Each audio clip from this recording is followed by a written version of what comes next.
Ng umaga, tanghali, hapon, gabi sa inyong lahat. Mga kapatid, narito naman po akong muli upang bumasa ng isang testamento ni Mr. Modesto Bati na nagpapatunay na ang Diyos Espiritu Santo ay gumagabay sa pananampalatayang ito. Ipinanganak si Modesto Bati at lumaki sa Mabini, Pangasinan. Siya ay naging miyembro ng CDCC Philippines o Crusaders of the Divine Church of Christ Philippines. Dahil napatunayan niya na si Monsignor Dr. Rufino Ismagliba ay isang misteryong tao. Noong una pa lamang niya nakita ito at nabuo na ang kanyang paniniwala na siya ang Diyos na nagkatawang tao sa panahon ngayong kasalukuyan. Ito po ang kanyang kwento, atin pong pakinggan at basahin. Nang magbinata na ako taong 1943, nakilala namin ang isang matanda na nangangalang Apo Roman. Walang tao sa baryo namin at karatig puok ang hindi nakakakilala sa kanya. Ang matandang ito ay magaling manggamot at balitang mayroon siya kapangyarihan sa iba't ibang larangan. Ang aking ama ay malapit sa matandang Roman na ito sapagkat ang 3 kabayo, si Apo Roman at ang aking ama ang pinagkatiwalaan, taga-apostol niya. Paminsan-minsan putol ang isang paa ni Apo Roman hanggang sa itaas ng tuhod, kaya gumagamit ito ng saklay sa kanyang paglalakad. Ang aking ama ay napakaraming kwento tungkol sa matandang iyon, gaya na lamang sa isang pangyayaring noong Biyernes Santo ay nagyaya si Apo Roman na umakyat sa ibabaw ng bundok na di kalayuan sa aming baryo, sapagkat puro bundok ang mga nakapaligid sa aming baryo. Sumakay sila sa tig-isang kabayo ni Apo Roman dahil sa matarik at masukal ang bahaging dinaraanan nila. Naglakad na lamang sila na akala ng aking ama ay mahihirapan si Apo Roman sa paglalakad dahil sa kalagayan niyang putol ang isang paa. Ngunit laking gulat ng aking ama dahil hindi lamang niya naabutan ang bilis ng paglalakad ni Apo Roman paakyat sa bundok. Hindi nagtagal, hindi na niya makita pa ang likuran ng matanda. Oras ang lumipas, ang aking ama ay inaabot na rin ang tuktok ng bundok na humihingal, na halos maputol ang kanyang hininga. Laking gulat niya lamang niya nang madatnan niya roon si Apo Roman na nasa tingin niya ay nakapagpahinga na siya sa paghihintay sa kanya. Sobra yata ang pagod mo, sabi ni Apo Roman sa aking ama. Oo nga Apo, sobrang tirik at malayo rin itong pinuntahan natin, sagot naman ng aking ama. Mayroon akong ipapakita sa iyo. Halika, sabi ni Apo Roman sa aking ama. Sila ay naglakad, hindi kalayuan at nagulat ang aking ama dahil mayroon palang bukal ng tubig sa itaas ng bundok na yun. May inilabas si Apo Roman mula sa kanyang dalang supot sa isang Santo Kristo at inilubog niya sa bukal. Lumabas ang malaking bula sa ibabaw ng tubig na tila may kumakalabog sa ilalim. Ilang saglit pa ay may lumabas na tila isang papel at kinuha ni Apo Roman ang papel sa kanya nilagay sa tasang dala niya. Nilagyan ng tubig mula sa bukal ang tasa. Inumin mo ito, sabi ni Apo Roman sa aking ama. Nagtataka naman ngunit ininom ng aking ama ang tubig na nasa taas na may papel. Dahil na rin sa matinding pagkauhaw niya. Parang uminit ang buo niyang katawan. Pakiramdam niya lumakas at nawala ang kanyang pagod. Kumuha uli ng tubig si Apo Roman at kanya ring ininom. Kapangyarihan at gamot na rin ang bukal ng tubig na ito, sabi ni Apo Roman, habang sila ay nasa tabi ng bukal. Tandaan mo, darating ang panahon, mawawala ako. Pupunga ako sa malayo sa aking pagkawala. Hindi magtatagal, may pating magtatatag ng isang relihiyon na maka-Pilipino. Sapagkat siya ay magkakapa ng bandila ng Pilipinas at siya ang aaniban nyo, sabi ni Apo Roman. Siya ay makapangyarihan at mas magaling manggamot sa lahat ng uri ng sakit. Paniwalaan ninyo dahil siya ang tagapagligtas, dagdag ni Apo Roman.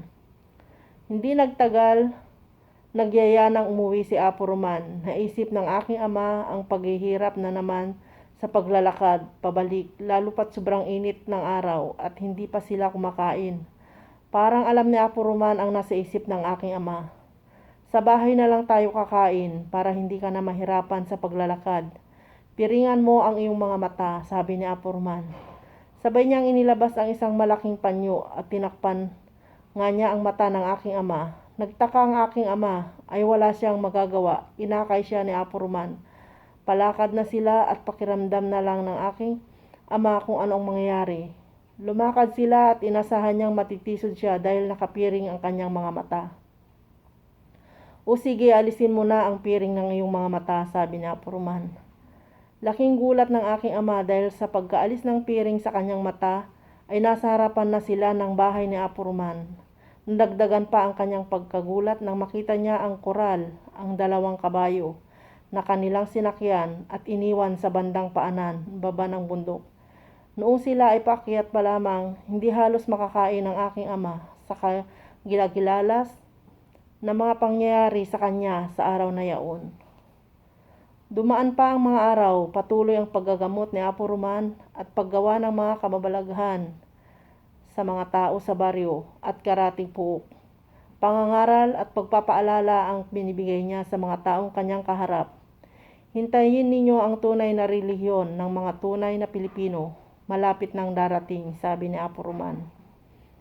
Isang araw, naglibot si Apo Roman at sinabi niya sa mga tao na siya ay aalis na. Nagtakda ng isang araw at petsa sa kanyang pag-alis. Dumating ang araw ng kanyang pag-alis.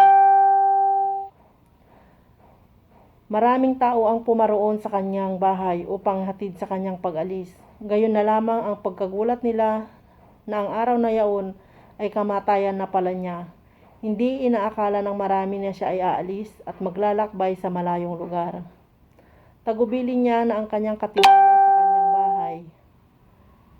Kasama ang aking ama na kapag siya ay mamatay, ililibing siya pero hindi muna tatabunan ng lupa ang hukay niya, kundi tatakpan lamang ng sawali at mga dahon ng kahoy.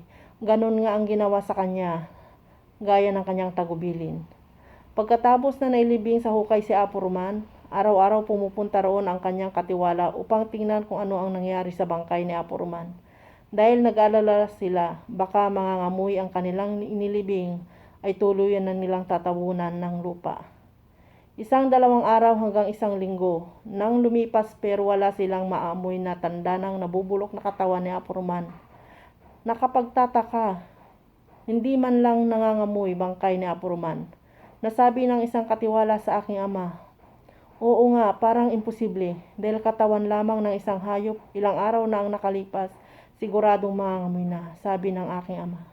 Ano kaya kung titingnan natin na agnas na rin ang mga dahon, kaya madali na nating makita ang kanyang katawan. Iangat lang natin ang sawali, makita natin, sabi ng isa pang kasama. Ganun nga ang napagpasya nila. Pumaroon sila sa pinaglibingan kay Apo Roman. Naagnas na nga at tuyo na ang mga dahon ng kahoy sa kanilang ipinatong sa bangkay. Iniangat nila ang sawali. Laking gulat na lamang na wala ng bangkay, kahit isang bakas lamang na may naagnas na patay doon. Umaalingasaw na mabangong amoy. Pagkaalis nila sa sawali, kabaliktaran sa akala nilang amoy na kanyang malalanghap. Pagkaalis ng sawali sa araw ding yaon, kumalat sa buong baryo na natuklasan nila ang malaking tanong ay kung ano kaya ang nangyari at saan napunta si Apo Roman. Lumipas ang mga taon, maraming mga relihiyon ang pumasok at nangaral sa aming baryo.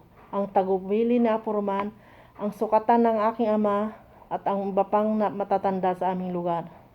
Hanggang sa nabalitaan ng aking ama na may magaling na manggagamot na ang pangalan ay Apo Lakay sa bayan ng Infanta.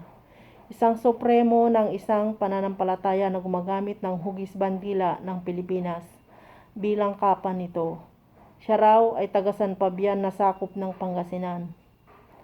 Tuwing Semana Santa ay maraming dumadayo roon. Dumadayo sa kinaroroonan ni Apo Lakay, nakikipagnilid at sabay na rin ang paggagamot ng mga ito. Napagkasunduan naming magkamag-anak na may sakit na pumunta doon, pati na rin ang aking ama at isinama niya kami. Pumunta kami sa barangay ni Baliw, West San Fabian, Pangasinan. Panoon, marami ang mga tao na munting lugar na iyon. Umaga ng araw ng Martes Santo, kasaganaan ng banal na misa, umpisa na namanghang aking ama at ilan sa mga matatandang kasama dahil mga hugis bandila ng Pilipinas ang suot na kapa ng nagmimisa. Kinabukasan ng gagamot si Apo Lakay nang malaman naming na sa totoong pangalan niya ay Monsignor Dr. Rupinis Magliba. Bata pa naman siya kung bakit tinatawag nila na Apo Lakay. Nakita ng aking ama kung paano manggagamot si Apo Lakay at halos magkatulad sa pamamaraanan ni Apo Roman. Sa saglit na pinapahiran ng kinaroonan ni Apo Lakay, unti-unting naliwanagan ang aking katanungan at sagot ng mga kawikaan noon ni Apo Roman na nakaramdam sila ng kakaibang damdamin sa kanilang nakita. Siguradong ito na ang sinabi ni Apo Roman noon, pare, sabi ng aking ama sa mga kasama. Oo nga pare, ito na nga, sagot naman ng kanyang kasama. Uwian na dahil natapos na ang Semana Santa. Nakapila kami para magpagamot at magpaalam gaya ng ginagawa ng mga tao. Kami ay pangkat namin taga Di Guzman, Mabini kami. Tinignan niya kami. Matagal akong naroon pati sa kabundukan. Kung alam nyo ang bukal sa itaas ng isang bundok, doon lagi ako umiinom, sabi ni Apo Lakay. Mas lalong nagbulat na namangha ang aking ama sa kanyang narinig. Diyos ko, ikaw ang sinasabi ni Apo Roman. Ngunit sino ka po ba talaga? At sino naman si Apo Roman? Usal ang aking ama. Sa pagkakaamoy kataong iyon, umalingasaw ang pabango na naamoy nila sa pinaglibingan ni Apo Roman. Lalo silang namangha. Kung hindi lamang marami ang taong nakapila ay ayaw nilang iwanan si Apo Lakay sa oras na iyon. Lumipas pa ang mga taon. Nagkataon ng malubhang sakit ang dalawa kong kapatid. Dinala namin sa doktor at albularyo, ngunit walang nangyari.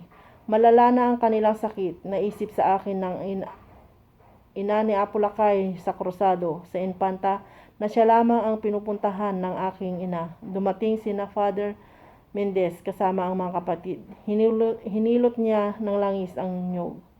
Walang imposible kay Apo Lakay. Gagaling ang mga anak mo, ina, sabi ni Father Mendez. At kinantahan ng mga kantura ng Santong Espiritu. Sa gabi, nagdasal sila sa aming bahay at marami ring dumalong kapitbahay. Naggamot din ng ibang tao si Father Mendez. Kinabukasan, nagtaka na lahat dahil nakakalakad na ang aking mga kapatid. Magaling na sila. Nagmisa si Father Mendez at pinaliwanag niya kung sino. Yan po.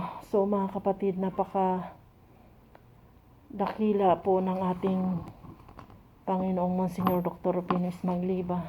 Siya lamang po ang isang taong napakalalim ng misteryo. Siya ay walang dilit iba, kundi ang tinuturing nating Panginoong Diyos Espiritu Santo na si Monsignor Dr. Rupinis Magliba.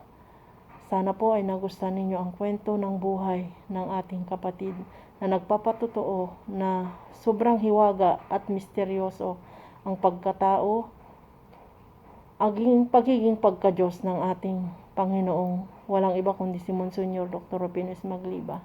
Maraming salamat po. Sana inyong naintindihan ang isang patotoo na nagmula sa isang tao. Maraming salamat. Ingat po kayo lagi.